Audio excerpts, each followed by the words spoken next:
There once was a man named Thomas, but everyone called him Tom. Tom lived during the 1800s in Virginia.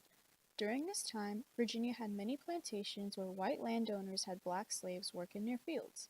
Tom was white, but he wasn't wealthy or owned a plantation. On the contrary, he was an abolitionist. An abolitionist is someone who wanted to abolish a practice in a society.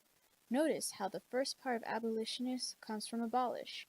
Tom often helped runaway slaves escape to the north where there was no slavery. He had a wife whose name was Jane. Jane was bold and smart, and she and Tom had many intelligent conversations. Jane and Tom both believe in the emancipation of slaves. Emancipation means to free a person from someone's control or power.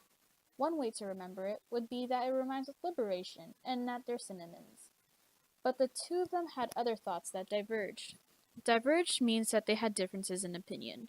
It has a Latin root word die, which means apart. Tom believed that the North and South needed to work out their differences together as a country in order to preserve the Union. However, Jane believed that the North and South will never agree, and that they needed to undergo dissolution. Dissolution means to destroy by breaking down or separating. It has a Latin root word dis, which also means apart.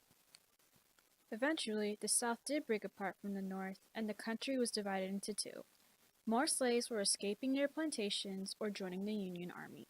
Tom helped these slaves on their journey, but now that the country was divided, he no longer felt there was any other peaceful way for the North and South to settle their differences. He wanted to join the war and help. He went to Jane and conferred with her on what they should do. Conferred means to consult or discuss with someone. Con in Latin means together, and fer in Latin means to bring.